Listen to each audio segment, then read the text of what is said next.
अस्सलामुअलैकुम स्टूडेंट्स, मैं हूं आपकी teacher Samreen Fatima. Welcome to my channel computer lectures. Students, अगर आप मेरी न्यू व्यूअर हैं तो मेरा चैनल सब्सक्राइब करें ताकि मेरी अगली वीडियो आप देख सकें। स्टूडेंट्स, बिस्मिल्लाहिर्रहमानिर्रहीम। आज का टॉपिक हम स्टार्ट करते हैं कमेंट्स। पिछले कुछ टॉपिक्स में हमने पढ़ा। फर्स्ट लेक्चर में हमने इंट्रोडक्शन किया। सेकेंड लेक्चर में हम लोगों ने आईडी के बारे में पढ़ा, जिसमें हमने टेक्स्ट एडिटर, डिबगर और कंपाइलर को डिस्कस किया। अब हमारा थर्ड लेक्चर में हम लोगों ने सिंटैक्स पढ़ा, सिंटैक्स एरर पढ़ा। उसके बाद हमने स्ट्रक्चर ऑफ सी प्रोग्राम देखा। तो आज हमारा फोर्थ लेक्चर है। आज हमारा टॉपिक है कमेंट्स। हम कमेंट्स देखेंगे कि कमेंट्स क्या होता है, प्रोग्रामिंग में कमेंट्स का काम क्या है। फर्स्ट ऑफ ऑल स्टूडेंट्स, इसकी डेफिनेशन देख लें। कमेंट्स क्या होते हैं? वो लाइंस होती हैं जो कि कंपाइलर जिन्हें एग्जीक्यूट नहीं करता, जिनका कोई काम नहीं होता, वो सिर्फ लिखी होती हैं कुछ याद दिलाने के लिए। वो जो हमारे पास प्रोग्रामर्स होते हैं, इनको फैसिलिटेट करती हैं। स्टूडेंट्स, हम अब इसकी डेफिनेशन देखते हैं। Comments are the statements that are ignored by compiler and do not get executed. Definition में वो बता रहा है कि ये वो स्टेटमेंट्स होती हैं जो कंपाइलर जिन्हें इग्नोर कर देते हैं और ये एग्जीक्यूट नहीं होती। Commands are used to provide description of a code. Usually commands are written in natural language, e.g. English language. हम commands को जो है ना वो अपनी लैंग्वेज में लिखते हैं। फॉर एग्जांपल हम इंग्लिश लैंग्वेज में लिख देते हैं, तो वो जो होता है कंपाइलर उन्हें एग्जीक्यूट नहीं करता, वो सिर्फ हमारी कुछ याद दहानी के लिए होती हैं। वो जो होता है ना हमारे कोड के बारे में पूरा डिस्क्रिप्शन प्रोवाइड करती हैं, बताती हैं कि इस कोड में हमने क्या लिखा है। फॉर एग्जांपल हमने कुछ वेरिएबल डिक्लेयर कर दिए। हम ऑलवेज वेरिएबल जो हम डिक्लेयर करते हैं वो छोटा सा नाम होता है, तो हम लोग उसके जो कमेंट्स में लिख सकते हैं कि उसका पूरा नाम क्या है, ताकि हमें याद रहे कि हमने वेरिएबल का क्या नाम रखा था। आगे पर्पस ऑफ राइटिंग कमेंट्स, जो मैं आपको पहले ही बता चुकी हूँ कि ये फैसिलिटेट करते हैं प्रोग्रामर्स को उनका कोड समझने में। फॉर एग्जांपल आपने कोड लिखा था, कुछ साल बाद आप लोगों ने फिर से वो प्रोग्राम अपना कोड देखा, तो आपको कुछ नहीं समझ आया, तो अगर आपने कमेंट्स लिखे होंगे तो वो आपको बहुत ज़्यादा हेल्प करेंगे समझने में कि आपने यहाँ पे ये कोड क्यों लिखा था, ऐसा क्यों था। ये सारी आपकी हेल्प करेंगे। उसके बाद स्टूडेंट्स, सेकंड पॉइंट है they help us to understand and our code even after years of writing it. तो मैंने आपको ये भी बता दिया कि ये हमें आसानी दिलाते हैं कि हम लोगों ने कुछ साल पहले भी अगर लिखा होगा तो हम जैसे ही अपना प्रोग्राम खोलेंगे, हम वो कमेंट्स देखेंगे तो हमें बहुत आसानी से इसकी समझ आ जाएगी। अब नेक्स्ट है टाइप्स ऑफ कमेंट्स।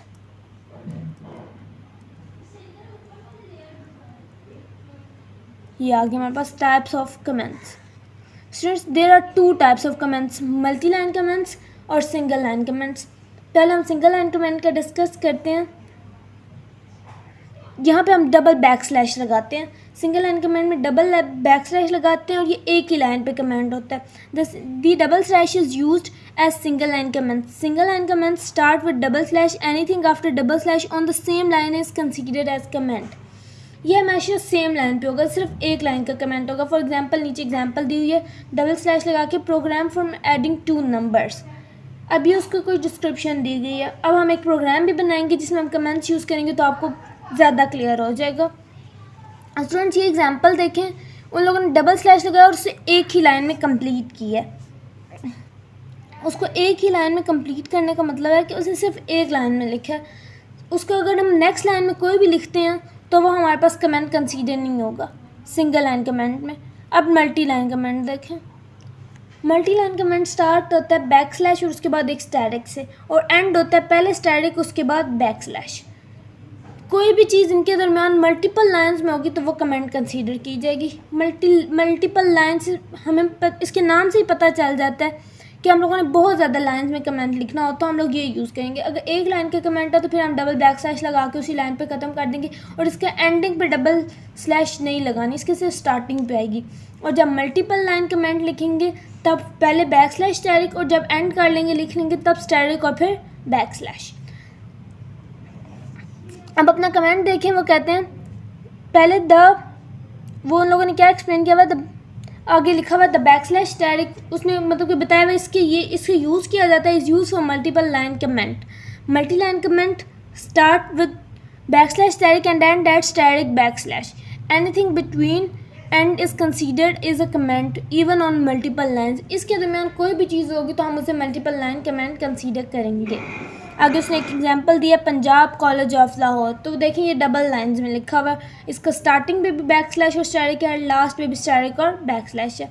अब उसने एक मज़ीद एग्जांपल दी है जो प्रोग्राम बनाया हुआ है, ये देखिए हम लोगों ने एक प्रोग्राम बनाया।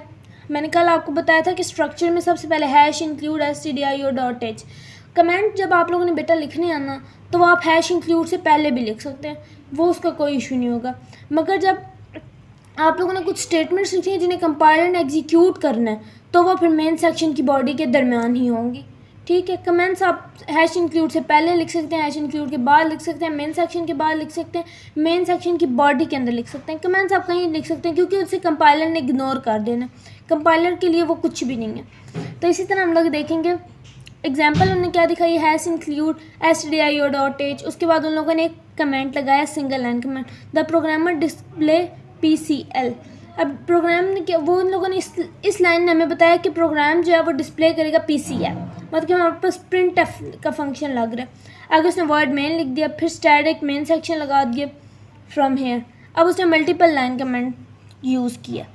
अब आगे मेन की बॉडी स्टार्ट हो गया, body of main function start from here लिखा हुआ है। उसके बाद प्रिंट ऑफ PCL, क्योंकि हमारे पहले सिंगल लाइन कमेंट में हमें बता दिया गया था कि वो जो है प्रिंट करेगा, डिस्प्ले करवाएगा PCL, तो आगे ये हमारे पास आ गया।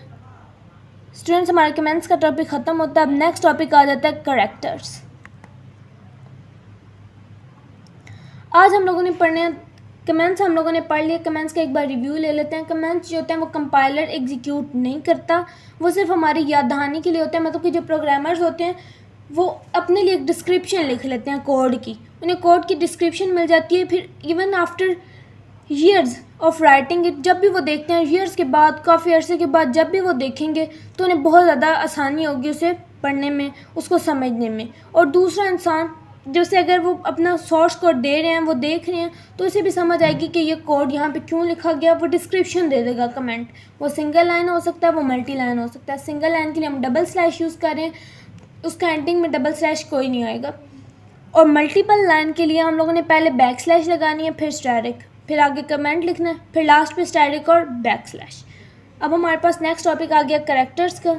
Character set defines all characters which are valid to use in program written in that language. Similarly, in C language, we have character set that include alphabets, digits, special symbols. Students, character क्या होता है? हमारे पास कोई भी एक word character कहलाएगा। हमारे पास C language में भी characters का सेट होता है। कोई भी वैलिड जो होते हैं ना, कोई भी वैलिड प्रोग्राम होगा हमारे पास रिटन इन दैट लैंग्वेज, तो उसे हम कैरेक्टर कहेंगे। कोई भी मतलब कि वैलिड जो वर्ड होगा वो हमारे पास जो होता है वो कैरेक्टर होता है। अब सी लैंग्वेज में बहुत सारे कैरेक्टर्स हैं। फॉर एग्जांपल उनमें पहले आता है इंक्लूड, जो मतलब कि बहुत सारे सेट्स इंक्लूड होते हैं। पहले आएगा अल्फ़ाबेट्स, फिर डिजिट्स, फिर स्पेशल सिम्बल्स। उस स्पेशल सिम्बल्स में question mark, exclamation mark, punctuation marks, कुछ भी आ सकता है, वो स्पेशल सिम्बल्स होते हैं। अब हमारे पास कैरेक्टर्स की एक मेन चीज़ है कि कैरेक्टर को हम लोग लिखते हैं इन्वर्टेड कॉमा में। हम लोग ने पहले एक कॉमा लगाना है, फिर एक कुछ भी लिखनी है, जिस तरह मैंने फॉर एग्जांपल में ए लिखा हुआ है, और उसके बाद फिर एक कॉमा लगाएंगे, तो इस तरह ही हमारे पास कैरेक्टर होगा। हम एक और एग्जांपल देख लेते हैं। पहले हम लोगों ने कॉमा लगाया, उसके बाद हम लोगों ने डबल क्वेश्चन मार्क लगा दिया, और ये भी हमारे पास एक कैरेक्टर होगा। इसी तरह एक और एग्जाम्पल देख लें।